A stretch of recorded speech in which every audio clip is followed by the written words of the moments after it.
Welcome back, students. Welcome to the second part of note-taking over the Unit 9 and the Cold War era. Alright, picking up last time when we were talking about just kind of going back over a few things. If you remember, we discussed a few new terms. One, obviously, is the Cold War and how it is basically, in a nutshell, the 45-year competition between the United States and the Soviet Union, trying to contain, through the term containment, the idea of communism. In doing that, we issued NATO, which was the North Atlantic Treaty Organization. This was the defensive mechanism for the Allied powers in America, the kind of I've got your back kind of thing. On the flop side of that, we had the Warsaw Pact, which was the Soviet Union and the communist type of defense mechanism. Now, going on through the idea of containment, if you can remember, this was the idea to contain communism and resist it, keep it to where it is, and in doing so, we needed to help the free nations, incoming the Truman Doctrine.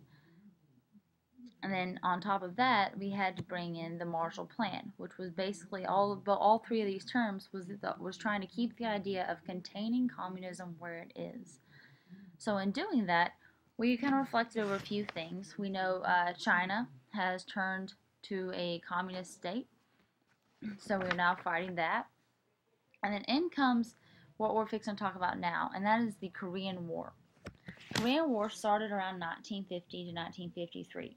And it actually began back whenever we set the bombs off in Japan.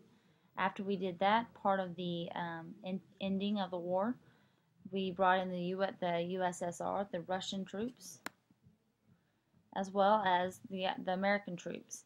And we both brought these in trying to disarm Korea. And in doing so, we split Korea up into two sections. One will be North Korea, and the other is South Korea. Both of which were still Korea, but we separated these two, and on the top, on the north, this became known as the Communist State of Korea. And it's closer, as you can tell, to the USSR. And then you have the South Korea, which is closer to Japan, which we know that the Americans owned Japan at this point in time through occupied Japan. The boundary line was set at the 38th parallel, the 38th latitude line within the map. And this was kind of the agreed upon distant place for the boundary to be between North Korea and South Korea. It began. The war itself was kind of an interesting war. We know China is communist, and then so is North Korea. So what started to occur is North Korea came down and began to invade South Korea.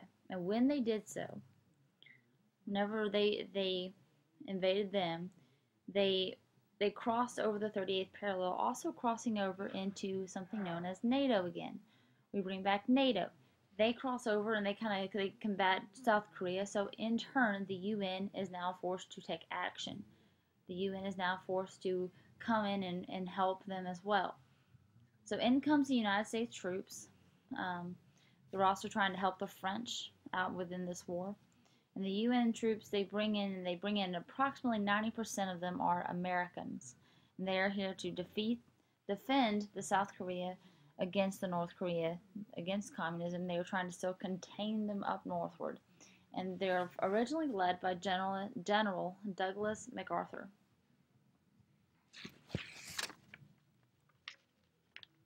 So as I said, the UN intervenes. China then enters the war not long after. This was a short war as well, just so you kind of can put into a reference. We're only talking really roughly about from 1950 to 1952. And Truman is still president during this time period, and this is at the tail end of his term, 1952. This is rounding out his term as a Korean War. So whenever the United Nations, they intervene, we now have China coming in, and China starts helping the Northern Koreans out, and they're now fighting with them involving of the same war. So as a response, General MacArthur, who is head of the Allied forces, goes to Truman and is angry and is attacking Truman, saying that we must attack China because remember, China had pushed the Allies back through the South, and now the Allies have eventually finally pushed them back up to the 38th parallel. So almost we're at kind of a standstill at this point. Well, MacArthur goes to Truman and asks for, he wants the use of atomic forces. He wants to invade China. And in a nutshell, he was actually turned down. And actually, in return, General MacArthur is fired. He's put on leave through Truman. And as a result of that, he kind of changes the policy and changes the idea. And the guy who takes over, General Matthew Ridgway, after he takes over, he kind of comes up with the idea to just keep it how it is. And he eventually pushes the communist troops back to the 38th parallel. Again, same line. He pushes them back to the 38th parallel and begins stalemate. The two agree to sign a peace treaty and ends the war. So in reality, no, the war wasn't a huge change in the sense of who gained more land, but it was a master turning point for the Cold War itself, because it kind of set the stage of where the UN is actually going to become known. And we already know that America had pretty much been full-fledged into Europe, trying to combat the USSR and Germany. So after the Korean War, now the United States is starting to turn their focus onto more of the Pacific, more of Asia, moving from the European nations and now moving more towards Asia and kind of getting in this feel of the communist parties. So it took until about 1950 for the United States focus to move from Europe to Asia. And with this, they also kind of start to team up with France, and they aid other nations, such as Viet Cong, Turkey, and all these other nations down within Asia. So I understand Vietnam is kind of, you might think it's ways off, and there's a lot of other things that happened before Vietnam War itself. However, if you're studying it, kind of chronologically, you'll notice that Vietnam truly actually starts to take fold in 1954.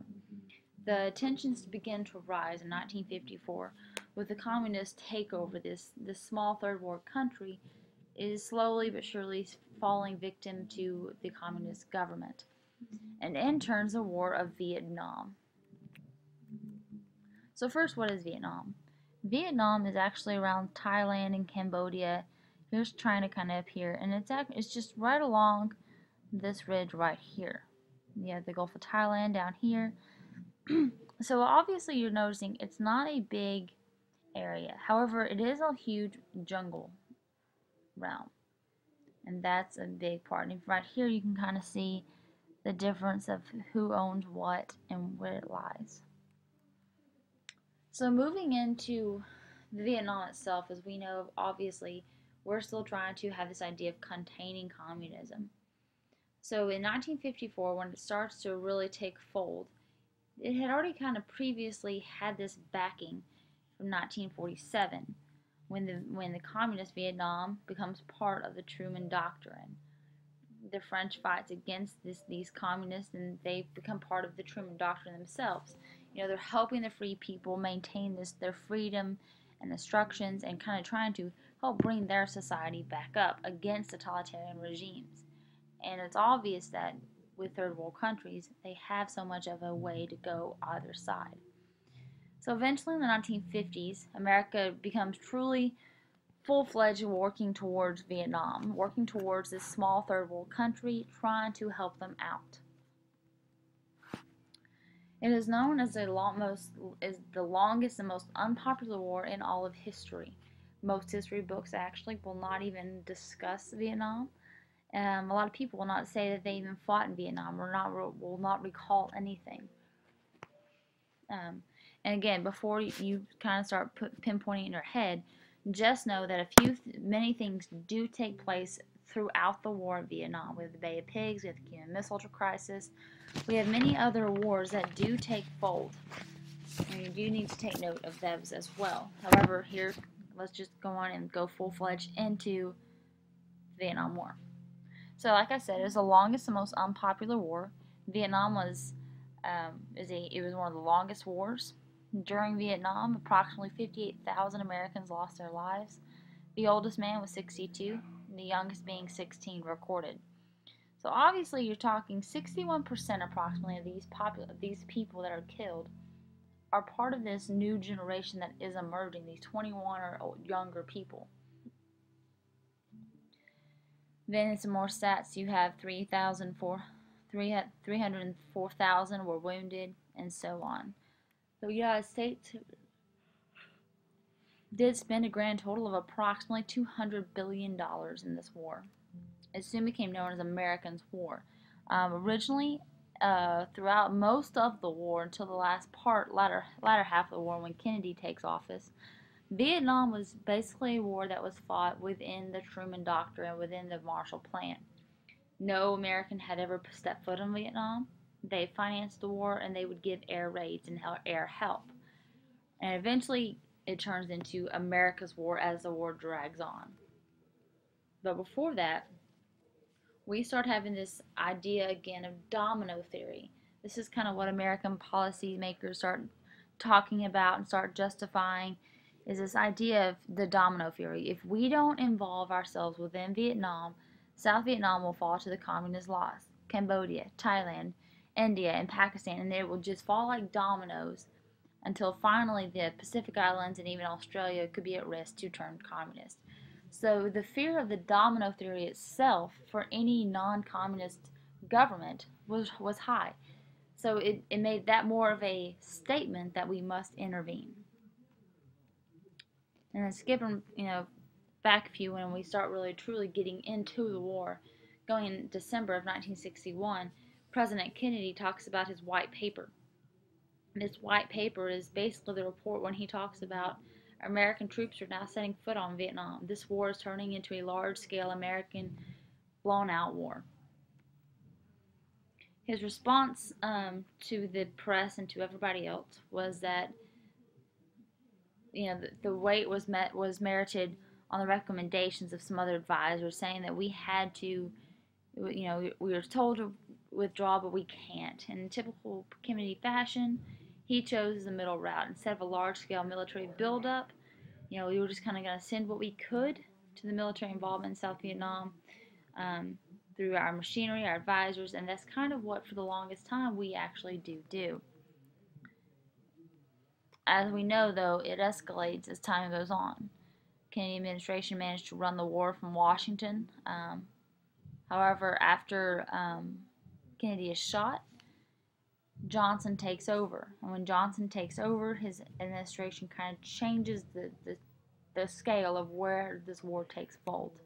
And one way is the helicopters. The helicopters was one of the largest parts of the Vietnam War.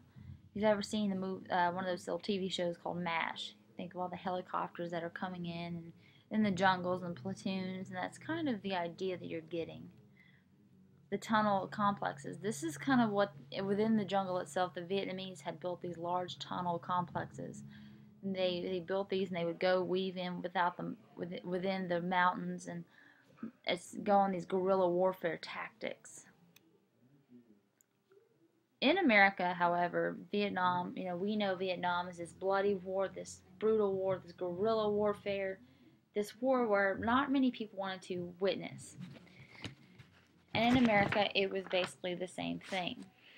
People, they in the beginning, they saw it as a good thing, stopping the communist raid and different things like that. However, as time moved on, it eventually became more disliked. We start having these anti-war prospects. Colleges are starting to protest. The hippie, this is the flower power era. They start, college campuses specifically start doing these riots and these protests. We start having the idea of the term of Vietnamization. Nixon, when he becomes president, this is a secret plan to become involved. We have to Vietnamize, the strategy brought by American troops to help them out to anti-war over, get away from the Vietnam. Again, some more protest shootings. Christmas bombing was one of the biggest parts. And then finally we have the end of Vietnam, or in the Paris